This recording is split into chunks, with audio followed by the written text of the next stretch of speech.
Hello and welcome to this video. So in this video we're going to start exploring the data that we produced in the previous video, and we're going to try and understand a little bit of the things that you can do with pandas. And what I'd like you to get out of the video is less about the trading and more about the standard techniques that you see time and again when dealing with data in pandas. Because whatever strategies you choose or simulations you run, you'll be using pandas to analyze the data, and usually you'll find that 90% of the things you do repeat themselves. And I'm going to try and give you a quick overview of all the things that you'll normally need to do. So let's start having a quick recap of the data that we have. So if I look at how much data we have, we can see that all trades we've got 67,000 odd rows, and then the MA, let's put the MA test results in here as well and have a look at the shape of this, and we can see that we have 630 rows and 8 columns.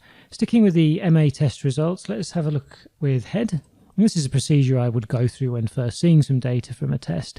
And we can see what we expect to have for a particular cross, so MA short and MA long on the right hand side here. We have the number of trades made and the total gain. So what we're going to take a look at first is the total gain. So we really want to know for each cross, short and long, what were the total gains like across the board? Does anything jump out at us as really good, or as the case may be, not so good? And that means that I don't really want the mean, the min and the max gain. Now we know that if we take MA test res and set it equal to MA test res, and then we put a list inside square brackets, we can select the columns that we want. Now often that can be a bit laborious to type them all out in a list, so a little bit of a shorter way to do this, and you could actually do this with some code as well, is to look at what columns there are. That'll give us the list. I'm going to copy this list and paste it inside here, and then just remove the columns that I don't want. So I don't want the mean, the min and the max gain. So now if I run head again on MA test res, you'll see that we've got a slightly smaller data frame. Now I said that the first thing we want to look at is we want to look at, for these strategies MA short and MA long, I would like to see what the total gain was for all of them irrespective of the pair. In other words, I want to group by this strategy, and then I want to sum up the total gain for that particular strategy. I would rather be grouping by one thing than two things, because probably we're going to be doing a lot of analysis based on the cross, and at the moment we're always going to be sorting and grouping by both of these columns. So why don't we create another column called cross, which has both of these combined? So we'll do this down here, and we'll say that MA test res, and then cross is the new column, is equal to string MA underscore plus MA test res dot MA short dot map bracket string plus an underscore plus MA test res dot MA long dot map bracket string. You might be looking at this a little bit confused. This is a lot simpler than it looks. We're simply building for each value in the short and long columns. We're concatenating them together. Map is converting the values to strings, and then we're just making one big long string like so. So when I run the head at the top here, you can see that we now have a column called cross, which has a unique identifier for each of our crosses. So now we're ready to do our grouping. So to do this, we're going to make a new data frame called df all gains. So it's going to be our data frame for all the gains. And to do that, we're going to say that we've got our MA test res dot group by, and then we want to say what we want to group by. Now we'll group by the cross. We're going to write something called as index is equal to false. That just says don't make an index out of what we're grouping by, and that just keeps the table flat, and then dot sum. So what this will do is group the MA test result data frame by the cross and then sum every other column for us that's numerical. The non-numerical columns will just disappear. So if we have a look now at the top of df all gains, we can see that we get the cross, the number of trades summed up, and we get the total gain summed up, and an excellent result at the top of the table here. The slightly irritating thing is the MA short and MA long have now been summed, and we might need to use those individually later on. Let's say we might just want to look at only the strategies that use the 16. Now we could then break up the cross and stuff, but it would be better to keep these here. Now we know that these both together have both been combined to make this cross.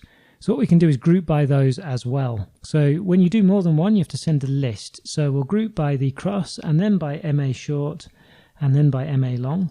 Rerun this here, and now they've moved, but we've kept the MA short and MA long here, and we've still got the same results here as before. Finally, with df all gains, it would be good to not sit looking at the disaster results here, but rather sort these values so we can maybe see something a little bit more positive.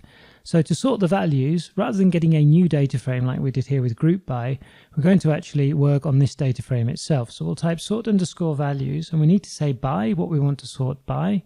In this case, we're going to sort by the total gain. We need to tell it whether we want the data to be ascending or descending. We'll have it descending in our case.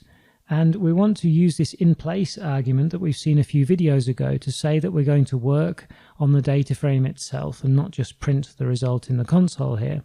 So this will sort our values by total gain for us. Now when you execute that, you don't see anything. You don't, because all you've done is modify this data frame. So down here then what we can do is not total gain but df all gains dot head. And now we can see that out of all the crosses we attempted, we've got 3 of them that actually gave us a sum of total gain that was positive. Now it may of course be that we've got plenty of pairs in there that are just always awful, and we'll have to dig in further and find that out. So let's take one of the crosses, the MA816, the top one in the list, and let's just get all of the data out of MA test res for that. So if I just go for head here, we can see then all the results for the individual pairs here by the total gain, and these are negative, so something must have been good. Oh, the pound franc, surprisingly. And then we can apply some sorting like we've just seen, except we'll sort this one by the total gain, ascending false and in place is true again. And let's have a look at what scored really well in this one. Let's print the first 10 out and have a look. Okay, we can see the euro New Zealand dollar was particularly good with this one with 255 trades, then the pound franc, US Canadian, etc, etc. It would be interesting to know how many of the pairs that are inside here have actually given us a positive result and how many haven't. So first of all, let's just quickly look at how many of the pairs we actually have in total. And we can see that we've got these pairs. That doesn't tell us, however, how many. We need to do the length of that to give us the total, and we have 21 pairs. So let's just save that and we'll say total P for total pairs, and that'll save us the 21. And now let's get just the values where the total gain is above 0 and how many there are there. So we'll say that the MA816 gain is greater than 0, and then we can take the dot shape and then the first value of that, and that tells us 13 of the, and I can't remember, was it 21? So 13 of the 21 were good. So in other words, we have 62% were positive. Now the last thing I want to do in this video then before we close, because I've gone on too long but I like drilling down and doing this stuff, is I want us to go through every one of these cross combinations and find out what percentage of pairs actually gave a positive result. To do that, we're going to need to loop through every unique cross. So if I take df all gains, and you've seen this before, and just type cross unique, this gives us a list of the crosses. So I can make a loop out of this and type for cross in df all gains cross unique. And if I print the cross, again, shouldn't be a surprise, we see all of the crosses printed to the output. So what I can do inside this loop then is I can make what I'll call a temporary data frame. And I can set this data frame equal to our MA test results, where the MA test result.cross is equal to the cross. And now I'll print the cross, and then we'll print dftemp.head, which is just the first 5 rows, and then break. So we've only got one loop here. And you can see here the first loop is MA16, and we've taken a data frame of just the MA8 and 16 data. So first we'll get the total pairs, which will be equal to the temporary data frame.shape. So it's just the number of rows. And now we want to get the total pairs, and we've done it up here, so I'm going to copy and paste this code. We want the number of pairs that were good, so we'll call it n_good and say that's equal to, now we need to be careful here, so our temporary data frame where the total gain is greater than 0 and the shape. And finally then we can print our cross, then we can print our good, and then our number good divided by our total pairs as a percentage. So just under here I'm going to put a break again just to check that everything looks all right and take out the printing of this. And we get that 62%, as we already know, and 13 of them were okay for the MA816.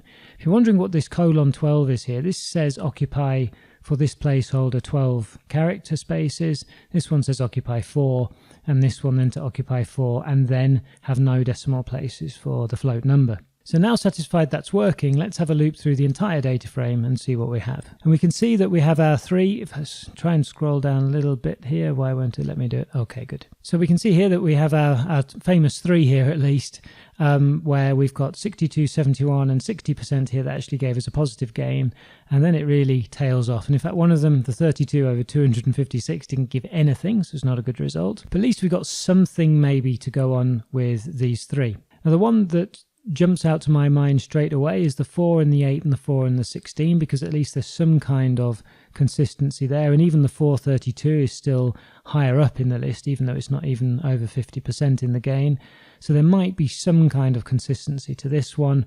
The 816, where is the 832? Oh, that one's here. So maybe there's something to that one as well. And then we've got 1632, and I can't find 1664 is all the way down here. So I would now be looking at probably abandoning any hope of that one already.